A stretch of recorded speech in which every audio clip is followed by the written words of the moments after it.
I chose you from all the nations to be mine. Do not follow the rest of the Gentiles, because you are holy to me, because I'm holy. And basically every Jew in this world is a representative of God, even though unfortunately the majority of the Jews have no idea what they live for today. They don't understand the purpose of this creation, the purpose of their life. And obviously when you don't know your purpose, how you be successful? It's impossible. You don't know where you head to, you can obviously not request for direction.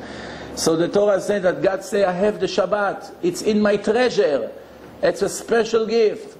Please go and prepare the nation of Israel to receive the Shabbat. And actually, as we know, that Shabbat was given to the nation of Israel prior to the acceptance of the Torah, which means a very, very important thing. As we read in the Torah in Sefer Dvarim, Deuteronomy chapter 29, Perek Chavtet, this is what it says. It says, I'm making a covenant with you to make you my nation. I am going to be your God as I promised you and I swore to your father Abraham, Yitzchak and Yaakov. Not only with you I'm making the covenant, those who are still not here, which means all your descendants that are going to be born in next generations are subject to this covenant that I'm making with you today here in Mount Sinai. Et asher yeshno po imanu, those who are here with us, and those who are not here with us. Obviously it applies to everybody until this moment. The Torah is for eternity. And in other places in the Torah it says, in Parashat Re'eh, this is what it says, that I am going to reward you, you and your descendants ad olam, for eternity. Which means the reward is tremendous. But also the punishment, unfortunately, can be pretty heavy. And to avoid it, a person has to be educated when it comes to the most important thing in life. The Torah says, Atem reitem, your eyes saw. I'm not coming to tell you a story that happened a few generations ago. Like by the Christians, they come and they tell a story about JC. The people who started to tell the stories about him started to say it 70 to 300 years after his death. Which means, you know, there's all kinds of opinions. Nobody ever saw him. You can tell any stories you want. Obviously, there's no way to prove it. So the people wants to buy it or not. It's up to them. But here Hashem referred to the Jews, and this is what he says. Your eyes saw. It's not a tradition, something that passed from generations. All of you here together, you saw that I'm speaking to Moshe, and you saw what I did to the Egyptians for 1 year, 10 plagues in Egypt. I basically destroyed Egypt. I took you out of Egypt. You saw close to 100 miracles. Each one of the miracles you saw with your eyes, which means if one of the details in this Torah is not precise, everything is good. But there is one contradiction. One of the descriptions here in the Torah does not fit reality.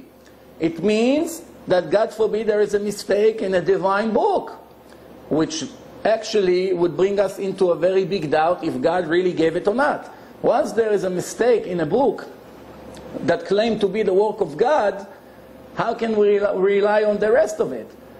How can we trust it? So the answer is miracles that are against logic, against all odds, took place. The Jews are reviewing the Torah. They're not so anxious to change their lifestyle from A to Z. It's going to cost them money. Some of them have to get divorced. And from this moment on, they're becoming completely religious. 3,100 years until 200 years ago, it was very difficult to find one Jew that was not religious. In every community, in every country, in the exiles, the center of the Jews were the synagogue, the Beis Din, the Jewish court, the yeshiva, the Torah. The rabbis were the head of the communities. Only in the last 200 years, Jews slowly started to leave the Torah and imitate the Gentiles and live free lifestyles with no obligations and ignoring the divine Torah of God. Unfortunately, some of them completely. The Jewish nation lost more than 7 million Jews in intermarriage from the Holocaust until today. The Holocaust is a huge tragedy. Nobody can deny that. and 6 million Jews are died, and we have museums and many books and films, and we constantly talks about it because it's an unbelievable tragedy. But almost nobody mentioned the silent Holocaust. More than 7 million Jews intermarried with the Gentiles against the direct order of God. As God said, do not marry them, not God forbid because they're bad people or they're not good. That's not the point here. The point here, whether they're good, whether they're not good, whether they're rich or poor and intelligent or not so intelligent, it does not matter at all. This is a direct instruction from God, and I have to follow it. He's the creator, I am the creation, and I might as well, for my own benefit, listen to his orders. So obviously, as we can see right now, 7 million people, if you would look at the last 60 years, should have been approximately 40 to 50 million extra Jews in the world. We are only 13.2 million Jews, and this is a real tragedy, and unfortunately hardly anybody mentioning it, and this is something that we have to do today.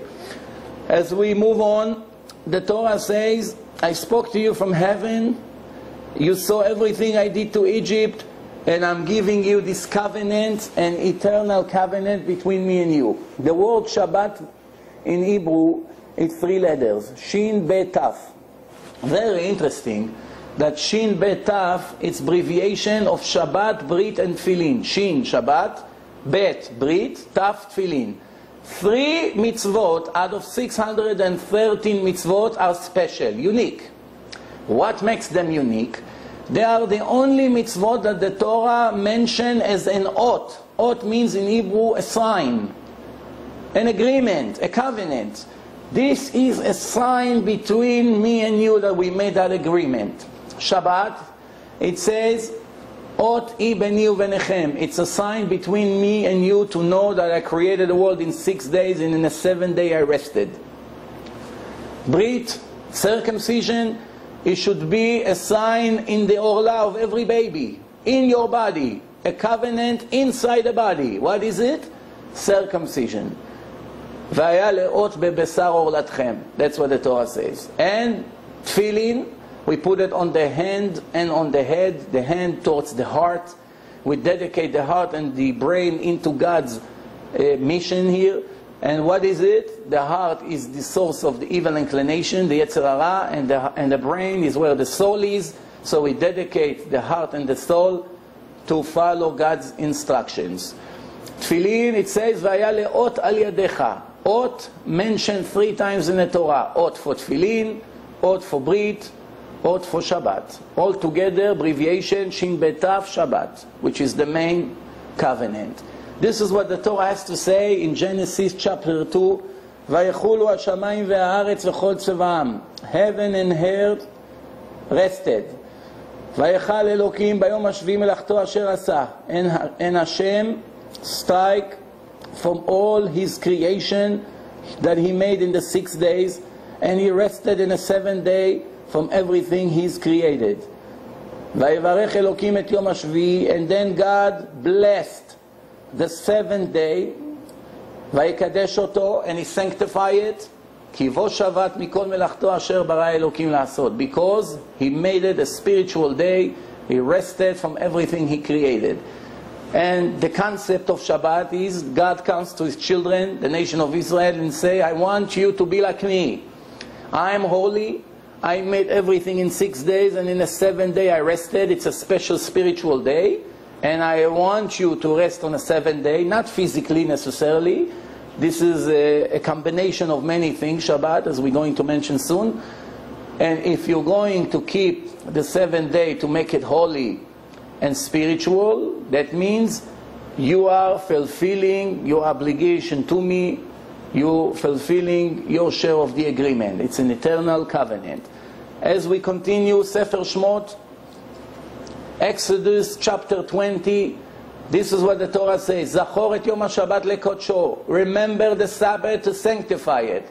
6 days you work, and you do all your work, all your activities. And in the 7th day, it's the Sabbath to your God. Do not make any work, you, your son, your daughter, and everything that you own, everything has to rest. Because 6 days God made heaven and earth and the ocean and everything in it.